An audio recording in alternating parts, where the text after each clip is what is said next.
कि अडयाला जेल में आज सुपरिटेंडेंट जेल को कप्तान ने क्या शटअप कॉल दी है और फिर जज साहब के साथ भी तल्ख कलामी हुई। हालिया दिनों में मुताद्दिद बार सदर डॉक्टर आरिफ अलवी की जानिब से chief of the army staff general Asim Munir से राब्ते की कोशिश की गई। अब पीटीआई ने 8 फरवरी के जनरल इलेक्शन से पहले एक बार फिर इंट्रा पार्टी इलेक्शंस कराने का फैसला कर लिया है। अस्सलाम वालेकुम मेरे सादा से पाकिस्तानी, मेरा नाम रेहान तारिक है और आप मेरा यूट्यूब चैनल और फेसबुक पेज देख रहे हैं। करोड़ हा दरूद आका दो जहां नबी मेहरबा मोहम्मद मुस्तफ़ा सल्लल्लाहु अलैहि वसल्लम पर।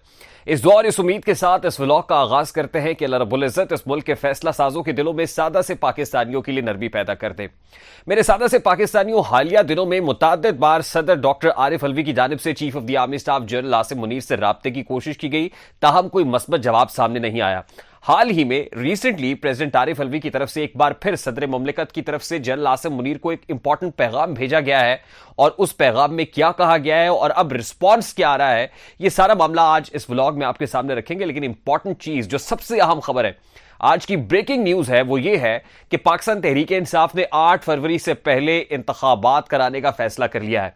ये 8 फरवरी से पहले इंतखाबात क्यों कराए जा रहे हैं? ये जनरल इंतखाबात की बात नहीं है, बल्कि इंट्रा पार्टी इलेक्शंस का मामला है। इंट्रा पार्टी इलेक्शंस जिनको कलअदम करार दिया गया, पाकिस्तान तहरीक-ए-इंसाफ से बल्ले का निशान छीना गया। अब पीटीआई ने 8 फरवरी के जनरल इलेक्शन से पहले एक बार फिर इंट्रा पार्टी इलेक्शंस कराने का फैसला कर लिया है। इंतहाई अहम खबर है, आज की सबसे इंपॉर्टेंट खबर है। और अब इससे क्या पाकिस्तान तहरीक-ए-इंसाफ की तकदीर बदल सकती है? क्या पाकिस्तान तहरीक-ए-इंसाफ रिवाइव हो सकती है? क्या यहां से पीटीआई के टेक ऑफ करने का कुछ चांस है? यानी ये जो प्लान अब पीटीआई ने बनाया है, इसको प्लान बी अगर कहा जाए तो गलत नहीं होगा। ये प्लान क्यों बनाया गया है और कब ये इंतखाबात होने जा रहे हैं और इंतखाबात करा के पाकिस्तान तहरीक-ए-इंसाफ को क्या फायदा होगा, आज के इस व्लॉग में आपके सामने रखने की कोशिश करेंगे। और बड़ी इंपॉर्टेंट बात यह है कि अडयाला जेल में आज सुपरिटेंडेंट जेल को कप्तान ने क्या शटअप कॉल दी है। और शटअप कॉल इसलिए दी है कि सहाफियों के साथ गुफ्तगू कप्तान कर रहे थे, जिस पर रोका गया और फिर जज साहब के साथ भी तल्ख कलामी हुई। यह वाकया भी आपको आज सुनाएंगे, लेकिन उससे पहले मैं इंतहाई अदब से आपसे रिक्वेस्ट करूंगा कि अगर आपने हमारा चैनल सब्सक्राइब नहीं किया तो चैनल को सब्सक्राइब कर लें। अगर वीडियो पसंद आए तो लाइक और शेयर इसलिए कर दीजिएगा कि हमारा मैसेज मैसेज तक पहुंच सके, और अगर बेल आइकन प्रेस करेंगे तो बर वक्त हमारी वीडियोस के नोटिफिकेशन आप तक पहुंचते रहेंगे। मेरे सादा से पाकिस्तानियों, सबसे पहले सबसे इंपॉर्टेंट खबर जो आज ही बैरिस्टर अली जफर ने, जो पाकिस्तान तहरीक-ए-इंसाफ के वकील रहनुमा हैं, उन्होंने सुनाई है, वो ये है कि पाकिस्तान तहरीक-ए-इंसाफ ने 8 फरवरी के आम इंतखाबात से पहले इंट्रा पार्टी इलेक्शंस कराने का फैसला कर लिया है। और अब की बार जो इंट्रा पार्टी इलेक्शंस कराए जाएंगे वो इलेक्शन कमीशन ऑफ पाकिस्तान की जानिब से रेज की गई ऑब्जेक्शंस, जो एतराजात हैं, फिर पेशावर हाई कोर्ट में जो मामला हुआ, उसके बाद सुप्रीम कोर्ट ऑफ पाकिस्तान ने जो एतराजात लगाए, उनको मलहूज़े खातिर रखते हुए तमाम तर रिक्वायरमेंट्स है वो पूरी करके कराए जाएंगे। और इनको कराने के मकसद की तरफ मैं आता हूं, लेकिन उससे पहले इंपॉर्टेंट डेवलपमेंट यह भी है कि 12 के 12 जो डिसग्रंटल्ड पाकिस्तान तहरीक-ए-इंसाफ के रहनुमा है ना, उसमें अकबर एक्स बाबर हो जो बानी रहनुमा तहरीक-ए-इंसाफ है, उसमें नौरीन हो, ये जितने लोग जिन्होंने एतराजात उठाए थे, ऑब्जेक्शंस उठाए थे पाकिस्तान तहरीक-ए-इंसाफ के इंट्रा पार्टी इलेक्शंस के, उनको भी बुला के एक ही बार शटअप कॉल दे दी जाएगी कि भी बार बार आके जो आप पाकिस्तान तहरीक-ए-इंसाफ का मेंबर जाहिर करके जो शिकवे शिकायत करते हैं, जरा एक ही बार उन शिकायतों को भी दूर कर लिया जाए।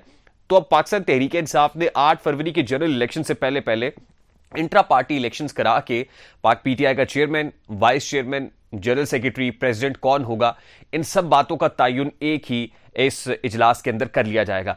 और यह करना इसलिए जरूरी है कि अभी सबसे बड़ा मामला इंडिपेंडेंट कैंडिडेट्स का है और अभी इन खदशात का इजहार किया जा रहा है कि वो लोग जो पीटीआई बैक कैंडिडेट्स हैं वो इंडिपेंडेंटली जब इलेक्शन जीत के पार्लियामान में पहुंचेंगे तो क्या उनके पास कोई ऐसा रास्ता मौजूद है कि वो दोबारा से पीटीआई में शामिल हो सके, यानी पार्टी को रीज्वाइन कर ले।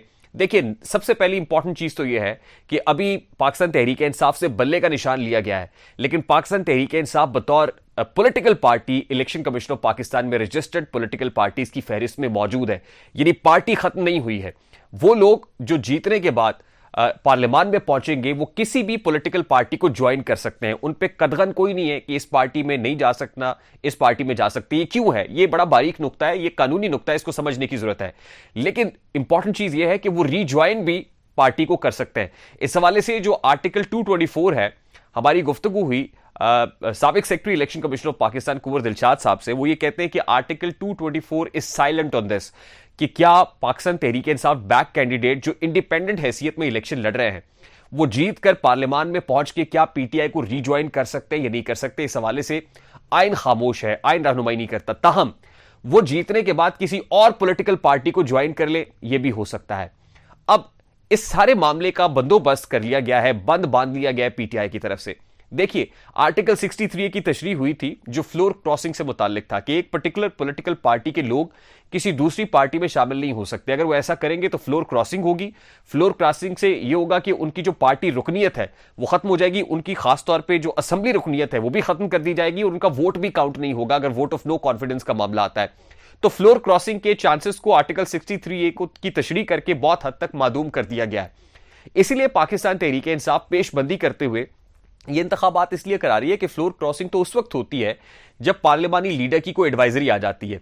अब पीटीआई का पार्लिमानी लीडर कौन होगा, जाहिर है ये तमाम तर फैसले तो पीटीआई की जो क़यादत है वो करेगी। अब पीटीआई का चेयरमैन कौन है? ना तो बैरिस्टर गौहर अली खान इस वक्त पीटीआई के चेयरमैन है, ना ही इमरान खान चेयरमैन है, ना कोई जनरल सेक्रेटरी इस वक्त है, ना ही कोई प्रेसिडेंट है, क्योंकि इंट्रा पार्टी इलेक्शंस तो कलअदम करार दे दिए गए। इन सारे मामलात को रोकने के लिए देखिए, जो भी इंडिपेंडेंट कैंडिडेट पार्लियामान में पहुंचेगा वो आर्टिकल 106 और 52 है जो ये कहता है कि उसके पास 3 रोज होंगे, 3 दिन के अंदर अंदर उसको ये फैसला करना है कि उसको किस पॉलिटिकल पार्टी में जाना है। या तो किसी पॉलिटिकल पार्टी में जाएगा या फिर पार्लियामान के अंदर अपना कोई इंडिपेंडेंट ग्रुप बना लेगा। अब दोनों सूरतों के लिए सिर्फ 3 दिन का वक्त है, यानी 72 घंटे है।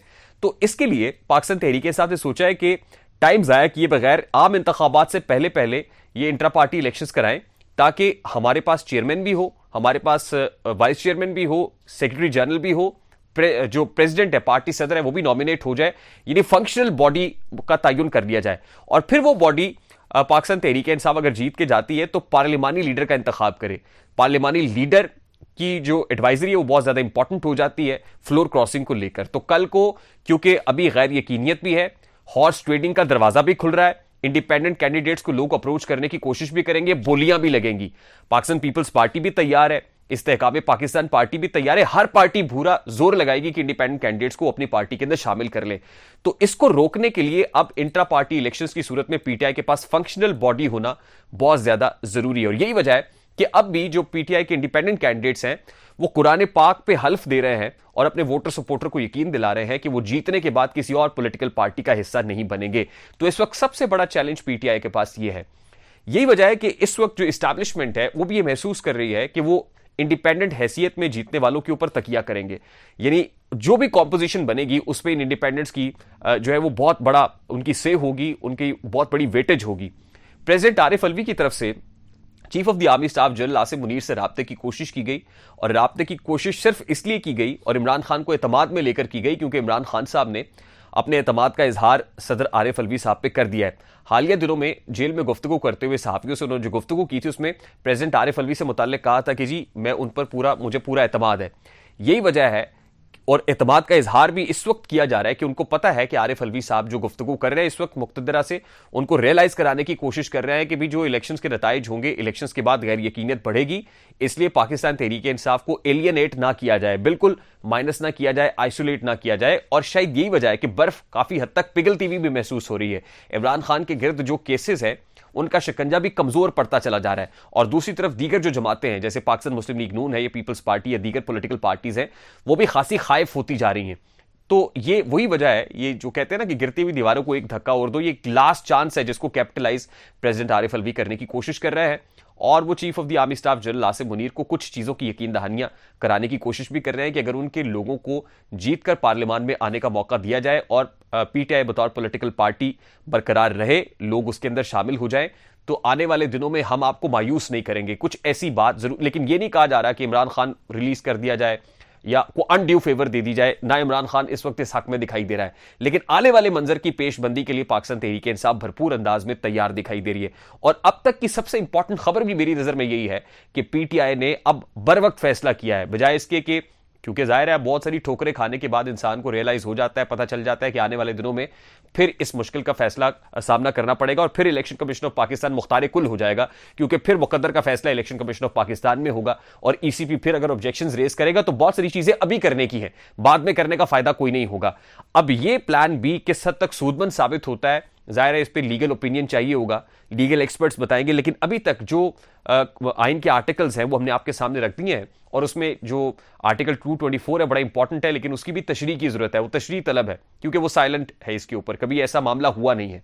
अच्छा, तीसरी बड़ी इंपॉर्टेंट चीज ये है कि आज ही अडयाला जेल के अंदर इमरान खान साहब जब सहाफियों से गुफ्तगू कर रहे थे तो वो कोशिश कर रहे हैं कि लोकल मीडिया में भी और इंटरनेशनल मीडिया में भी अपना नैरेटिव खुलकर बयान कर सके। आज मुसलसल सहाफियों के साथ बड़ी इंपॉर्टेंट गुफ्तगू कर रहे थे। वो सहाफियों को बता रहे थे खास तौर पे कि मैसेज पहुंचा दें मेरे लोगों को जो इंडिपेंडेंट हैसियत में इस वक्त इलेक्शन कंटेस्ट कर रहे हैं कि वो इतवार के रोज से पाकिस्तान तहरीक इंसाफ के लोग सड़कों पर निकलना शुरू हो जाए।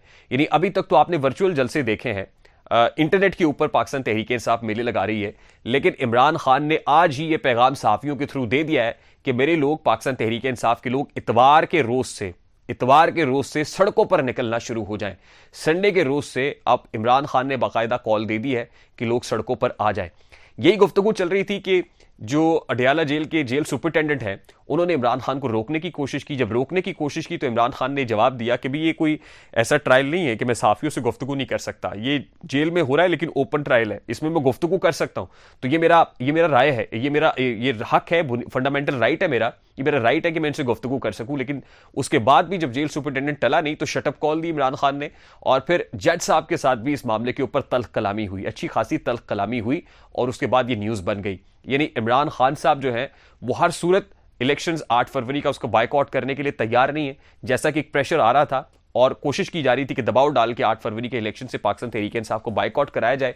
जब इमरान खान साहब की तरफ से कोई इस पर रिस्पॉन्स नहीं आया और टलते हुए नजर नहीं आ रहे, तो यही वजह है कि इस्टेब्लिशमेंट भी अब दीगर मुख्तलिफ ऑप्शंस के ऊपर गौर कर रही है और आने वाले दिन इस हवाले से बड़े क्रूशल होंगे। प्रेसिडेंट आरिफ अलवी जो गेम चला रहे हैं, अगर तो वो गेम सेट बैठती है और उसका कोई मस्बत रिजल्ट आता है तो फिर बहुत बड़ी बड़ी पॉलिटिकल पार्टीज के लिए एक बहुत बड़ा डैमेज जो है वो मुझे नजर आ रहा है आने वाले दिनों में। और खास तौर पे जो इंडिपेंडेंट कैंडिडेट्स को लेकर भी बहुत से लोगों की रालें टपक रही हैं, तो उनके लिए भी लीगली पाकिस्तान तहरीक इंसाफ ने अब एक काउंटर तैयार कर लिया और देखते हैं कि ये काउंटर पाकिस्तान तहरीक इंसाफ के लिए किस कदर सूदमंद साबित हो सकता है। तो ये बड़ी इंपॉर्टेंट न्यूज थी जो आपके साथ शेयर करना जरूरी थी। इसको जितना हो सके शेयर कीजिए ताकि मैसेज तक ये मैसेज पहुंच सके। और अगर आप हमारे चैनल पे नए हैं तो चैनल को सब्सक्राइब कर लीजिए। मुझे रेहान तारिक को इजाजत दीजिए। अपना बहुत सारा ख्याल रखिएगा। अस्सलाम वालेकुम।